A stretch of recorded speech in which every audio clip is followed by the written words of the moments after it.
do it. And so then one other evening, I was on my way back to my flat in the centre of Geneva, and I stopped off to visit some friends who lived in Meyrin, which is the town in between Cerne and downtown Geneva.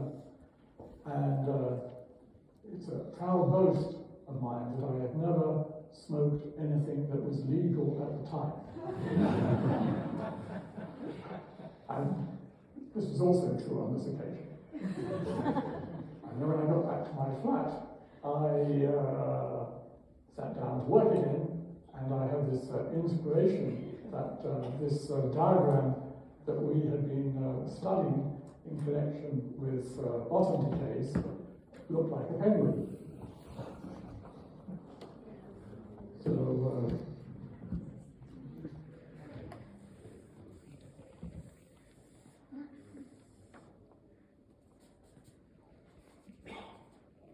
So here's maybe a couple of gluons.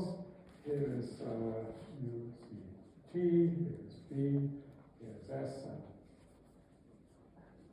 there's a W. So it looks just like a penguin, right? So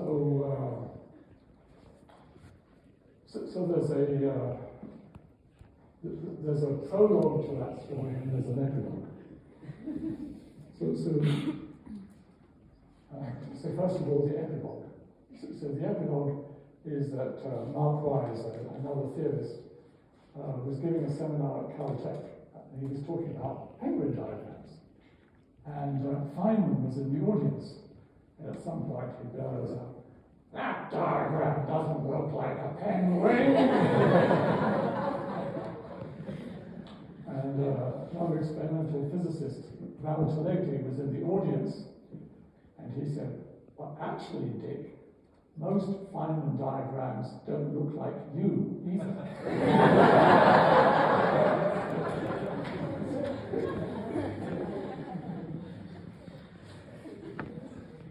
So that was the epilogue. So the prologue. So, why did Melissa Franklin want to make a bet about penguins?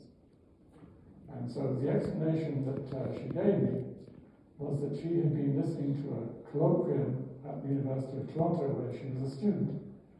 And the colloquium organizer had introduced one of the speakers by telling a penguin joke. And the penguin joke was, there's a new zoo opening in town. And there's this guy driving a truck bringing a couple of penguins, so they're going to be there for the opening of the zoo. The truck breaks down on the freeway. So what to do? So he hails a passing motorist, says, "Please, here's $20. Please take these penguins to the zoo." So the motorist said, "Okay, fine, I'll take the penguins to the zoo." So he does. And then later on, the truck driver's got his truck repaired, and he's driving through town to the zoo, and he sees the motorist and the two penguins coming out of the seminar. So he stops and says, "What the hell are you doing? I told you to take the penguins to the zoo." So the motorist says, "Well, I took them to the zoo, but we had a bit of money left over, so we decided to go take them." Now, of course, you might ask, well, why did the colloquium organizer tell a penguin joke? I have no idea. And there's actually an epilogue to this prologue, which is, I'm currently reading a book by Ukrainian author Andrei Krukov called Death of the Penguin. I still haven't quite figured out what's the role of the penguin in this story, but anyway, it's a penguin.